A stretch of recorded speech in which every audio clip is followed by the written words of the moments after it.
The text from my sister Kate arrived while I was in the middle of a confidential board meeting. Emergency family dinner tonight. Dad's furious about your LinkedIn. Says you're throwing your life away. Fair warning. They've prepared PowerPoints. 7 p.m. sharp. I glanced around the sleek conference room on the 60th floor of my company's headquarters, where 12 of the most influential tech executives in the world sat discussing our latest acquisition. If only my family knew that while they were crafting PowerPoints about job searching, I was orchestrating a $3.8 billion merger. "Everything okay, Ms. Anderson?" asked Marcus, my CFO, noticing my momentary distraction. "Just family drama," I replied, tucking my phone away. "Now, about the quantum computing division." 6 hours later, I pulled my deliberately modest Honda Civic into my parents' circular driveway, parking between Dad's Maserati and Mom's Mercedes. The house, a sprawling Georgian mansion in the most exclusive neighborhood in town, looked exactly as it had when I'd moved out 3 years ago to find myself, or as they saw it, throw away my Stanford MBA and promising consulting career. The housekeeper, Maria, opened the door before I could knock. "Miss Alexandra," she whispered. "They've been practicing their speeches all afternoon." I smoothed down my carefully chosen outfit, thrift store jeans, and a faded sweater that concealed its Brunello Cucinelli origins. The costume of a struggling entrepreneur, perfect for tonight's performance. The family was assembled in the formal dining room, Dad at the head of the table, his CEO posture in full effect. Mom to his right, a stack of papers before her. Kate and her husband Bradley on one side, my brother Peter and his wife Victoria on the other. The large TV on the wall was tuned to CNBC, Dad's constant companion. "Alexandra," Mom rose to kiss my cheek, her Cartier bracelets jingling. "You look comfortable." I took my assigned seat, the hot seat at the opposite end of the table from Dad. A projector screen had been set up behind him. This was going to be quite the production. "Let's get straight to the point," Dad began, his boardroom voice in full effect. "Your behavior has become concerning. This startup of yours, Quantum Solutions," I supplied helpfully, "has gone on long enough. 2 years of vague explanations about revolutionary technology and stealth mode development. Meanwhile, your peers are advancing in their careers." Kate jumped in right on cue. "Madison Thompson just made partner at McKinsey. And Christopher Lee is heading Goldman's Asia division," Peter added. Mom slid a folder across the table. "I've taken the liberty of compiling some opportunities. Harrison at Morgan Stanley specifically asked about you."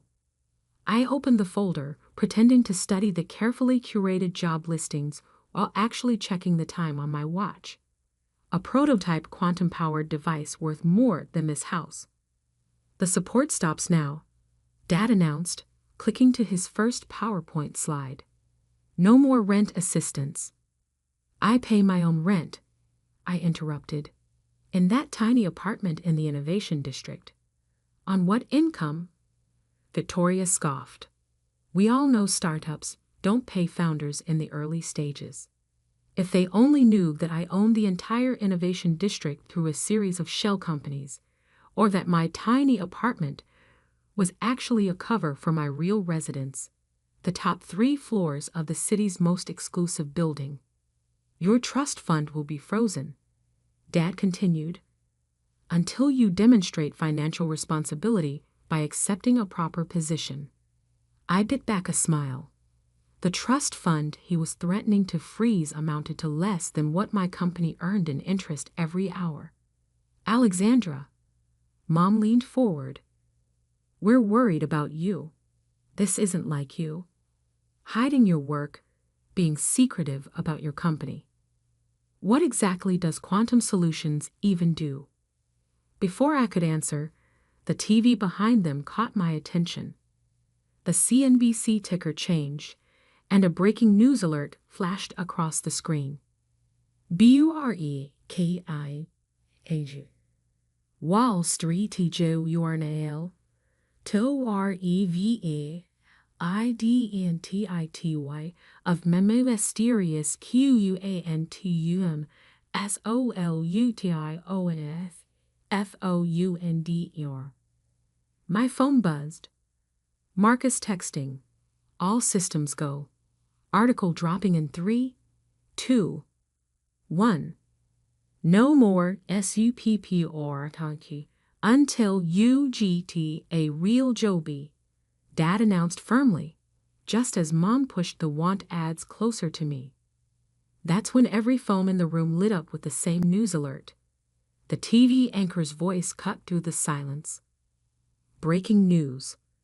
The Wall Street Journal has just revealed the identity of Quantum Solutions founder, the secretive force behind what's being called the most revolutionary technology company since Apple.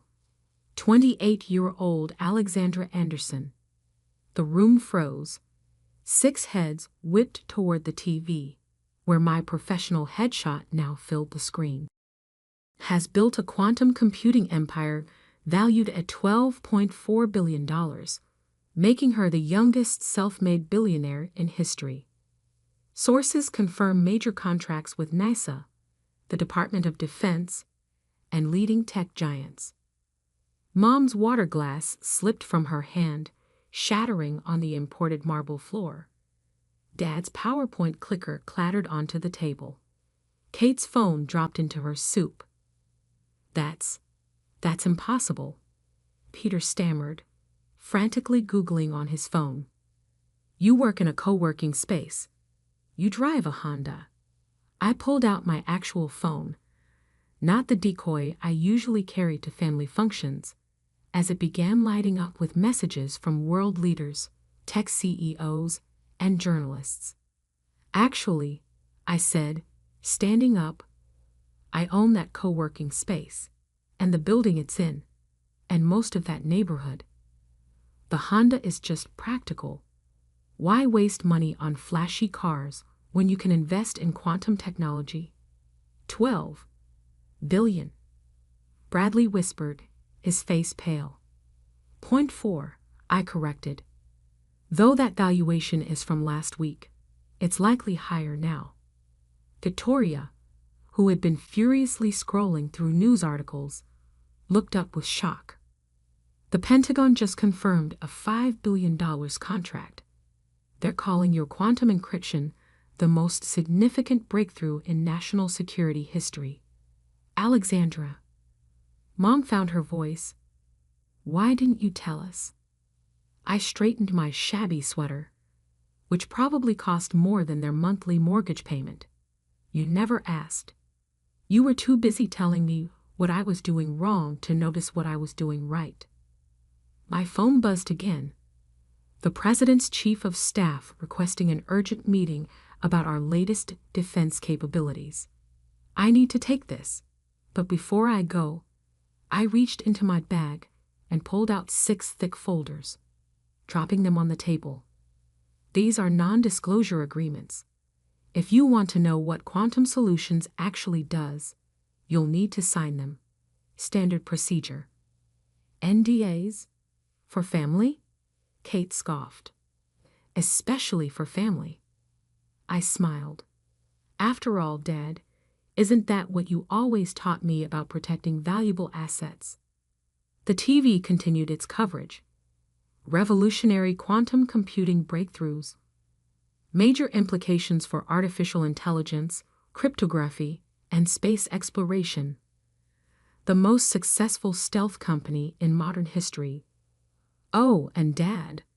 I paused at the door. About freezing my trust fund. No need. I donated it to fund quantum research scholarships last year. All 12 million of it.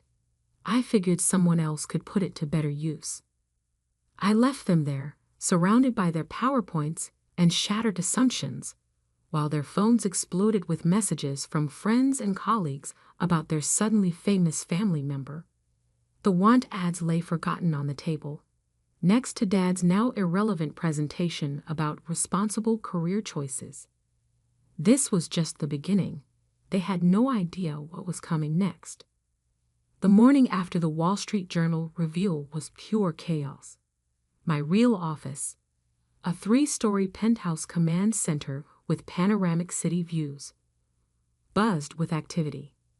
Screens displayed real-time data from our quantum facilities worldwide, while my executive team managed the flood of incoming calls, partnership offers, and media requests. "The president wants a private briefing," Marcus reported, handing me my 4th espresso of the day. "Pentagon sending a delegation, and NASA's director is literally begging for an accelerated timeline on Project Helios." I nodded, scanning global market reactions on the central display. "And the family situation?" "Interesting developments there." He pulled up a holographic display. "One of our proprietary technologies. Your father's company, Anderson Global, has lost 12% of its market value since yesterday. Investors are questioning why they missed partnering with Quantum Solutions when they had the chance." That made me smile. 2 years ago, I'd presented Dad with a detailed proposal for modernizing Anderson Global's outdated infrastructure. He dismissed it as unproven technology and suggested I learn the basics of business first. My phone lit up with Kate's face, the 15th call since breakfast. "This time," I answered. "The country club is in absolute chaos," she blurted. "Mrs. Worthington, you remember, the one who told Mom you were wasting your potential at last year's charity gala? She's having a meltdown. Apparently, her husband's investment firm passed on Quantum Solutions' first funding round." "How unfortunate for them," I replied, watching our stock price climb another 3%. "And Mom, God, Mom is simultaneously thrilled and furious. She's already redecorated the family room to display every magazine with your face on it, but she's also crying about missing all the important moments." I glanced at the Time magazine cover proofs my PR team had just sent over. "The Quantum Queen: How Alexandra Anderson Revolutionized Technology." The photo shoot had been last month. I'd told my family I was at a job fair. "Speaking of important moments," I said, "you might want to warn Dad about tomorrow's Financial Times article." They did a deep dive into how Anderson Global rejected our partnership offer. The headline isn't flattering. Kate went quiet. "How bad?" "Legacy CEO's billion-dollar blunder. The partnership that could have saved Anderson Global." "Jesus, Alex, Dad's going toe. Learn a valuable lesson about underestimating people." "Yes, I expect he will." After hanging up, I turned to Marcus. "How's Operation Legacy progressing?" He grinned, pulling up encrypted files. "Right on schedule. Through our shell companies, we now control 28% of Anderson Global's shares. Another 15% is lined up for acquisition next week. Make it 20%. I stood straightening my actual wardrobe, a hand-tailored Armani suit that cost more than my fake apartment's annual rent. Time to accelerate the timeline. The next few hours were a blur of strategic moves. The White House briefing was scheduled. The NASA contracts were expanded. 3 more quantum computing breakthroughs were announced. Our stock jumped another 8%. Then came the call I'd been waiting for. "Dad." "Alexandra," his voice strained. "The board is meeting tomorrow. Our major investors are concerned about our technological capabilities, about our future." "How concerned?" "Enough to suggest new leadership might be needed." I let the silence stretch, remembering all the times he'd lectured me about real business leadership at family dinners. I may have a solution, I finally said. Quantum Solutions could consider a strategic investment under certain conditions. Conditions?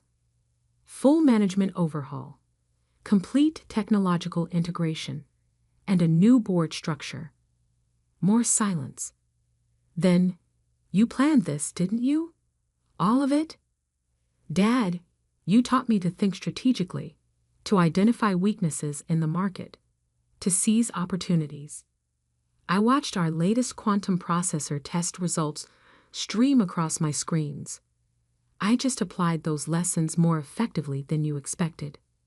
The board meets at 10 a.m. I know. I'll be there. Oh, and Dad? Wear your best suit. CNBC will be covering it. After hanging up, I turned to find Marcus with fresh intelligence. Your mother's called every society columnist in town trying to explain why she never mentioned her daughter's little technology company before. Peter's wife is suddenly updating her LinkedIn to highlight her connection to you.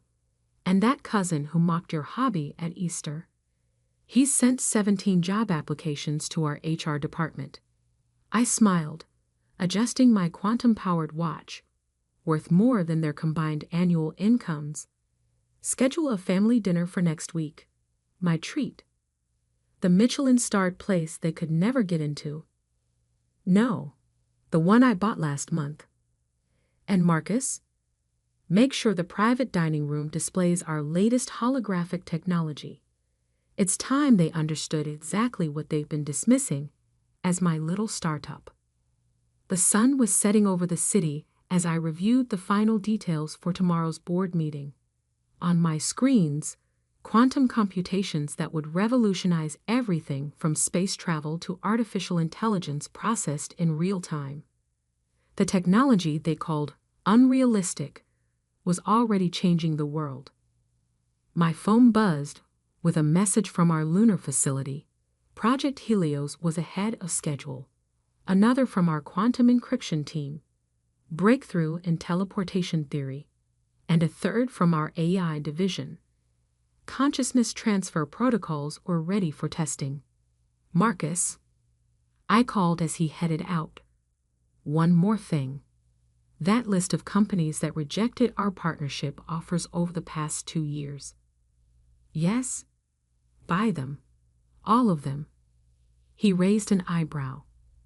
That's 27 companies across 6 continents. 28 actually. Anderson Global just made the list.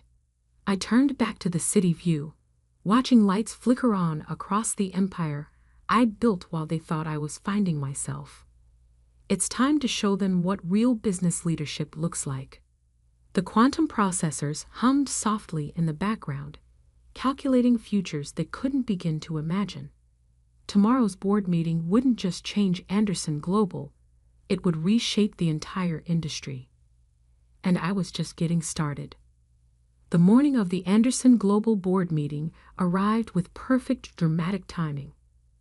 Rain lashed against the windows of my quantum-powered Maybach as we pulled up to the corporate headquarters, the same building where 2 years ago, security had directed me to visitor parking for my failed partnership pitch. Ms. Anderson, the guard stammered now, practically tripping over himself to open my door. We've been expecting you. Have you? I handed him a tablet. Here's your new security protocols. My quantum AI detected 17 vulnerabilities in your current system. Fix them. The lobby was chaos. CNBC had set up multiple camera positions. Bloomberg reporters huddled near the elevators. The stock ticker above reception showed Anderson Global shares continuing their downward spiral while Quantum Solutions soared. My heels clicked against marble as I crossed the executive elevator. The same one Dad had once told me was for serious business leaders only. The same elevator where he'd suggested I learn the basics before trying to revolutionize anything. Kate intercepted me at the 50th floor. Her channel suit couldn't hide her anxiety. "Alex, please, can we talk? The family's in crisis. Mom's been crying all night, and Dad is about to learn the difference between legacy and innovation." I checked my quantum watch. Worth more than her house. "The board meets in 15 minutes. I suggest you prepare yourself." Prepare? For what? The future. The executive floor hummed with nervous energy. Board members huddled in corners, whispering urgently. Dad's longtime allies avoided eye contact. Peter stood by the coffee machine, frantically refreshing stock quotes on his phone. Mom appeared, perfect as always except for the worry lines around her eyes. "Darling, whatever you're planning is already done." I nodded to Marcus, who'd materialized with our legal team. The paperwork was filed at dawn. The boardroom fell silent as I entered. 20 pairs of eyes watched me take my seat, not in the visitor's chair where I'd pitched my unrealistic ideas 2 years ago, but at the head of the table, Dad's chair. "This meeting will come to order," the board chairman announced, voice trembling slightly. "We're here to discuss the survival of Anderson Global," I interrupted, opening my quantum laptop. The room's screens came alive with my presentation. Though survival might be optimistic at this point, I stood, commanding the room just as Dad had taught me, though never expecting I'd use these lessons against him. In the past week, Anderson Global's stock has dropped 37%. Market confidence is non-existent. Your technology is obsolete, your market share is evaporating, and your competitors are evolving while you stagnate. Dad's face darkened. "Now see here. Your attempts at digital transformation have failed. Your AI initiatives are years behind schedule. And your cybersecurity." I clicked to the next slide, showing a real-time visualization of their vulnerabilities. "Well, let's just say it's fortunate that Quantum Solutions discovered these weaknesses before someone less friendly did." The board members shifted uncomfortably. They'd seen the numbers. They knew the truth. "However," I continued, "there is a solution. Quantum Solutions is prepared to offer a complete technological overhaul. Our quantum computing platforms, our AI systems, our revolutionary encryption technology, all of it. We'll modernize every aspect of Anderson Global's operations." Hope flickered across several faces. Then I delivered the knockout blow. "As of this morning, Quantum Solutions owns 53% of Anderson Global's shares. This isn't an offer, it's a notification. The merger paperwork has been filed. The press release goes out in 3 minutes." The room exploded. Dad slumped in his chair. Mom gasped. Peter dropped his phone. "You can't do this." One board member shouted. "This is business," I corrected. "Something this family taught me very well. The shareholders will be pleased. Our stock is up 15% in pre-market trading just on merger rumors." I clicked to the final slide. "The restructuring begins immediately. New board, new management, new direction." I turned to my father. "You always said Anderson Global would be my inheritance someday. I just decided not to wait." The next hour was a blur of signatures, legal documents, and shell-shocked expressions.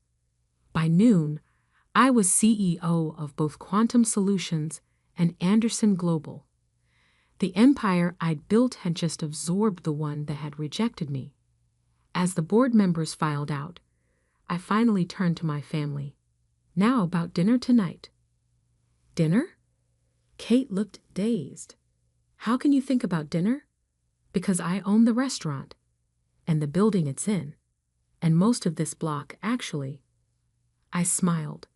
I thought it would be a good place to discuss the future of our family enterprises. All of them. Mom stepped forward. Alexandra, why didn't you tell us? All this secrecy, this elaborate plan. Would you have listened? 2 years ago, I tried to tell you about quantum computing's potential, about the future of technology. You all laughed, called it my hobby. Well, my little hobby just reshaped the entire industry. I gathered my things, ready to head to my first press conference as CEO of the merged companies. Dinner's at 8. Don't be late. And dress appropriately. Forbes wants family photos for next month's cover story. As I walked out, Dad called after me. When did you become so ruthless? I turned back one last time. I learned from the best, Dad. You taught me that business is business. I just played the game better than you expected. The elevator doors closed on their stunned faces. My phone buzzed. Both companies' stocks were soaring. Marcus appeared with my schedule. The family dinner tonight, he said. Should I arrange security? No need, I smiled. Just make sure the photographers get my good side. After all, this is what a modern empire looks like. The sun was setting over the city as my car pulled away from Anderson Tower, my tower now. In the rearview mirror, I could see my family standing at the window, watching me leave. But this time, I wasn't driving away in a borrowed Honda. This time, I was driving toward the future I'd built in a car that cost more than their annual bonuses combined. Sometimes the best revenge isn't just success. It's succeeding so spectacularly that those who doubted you have no choice but to acknowledge your victory. And as for that career intervention they'd planned, well, some interventions have unexpected outcomes.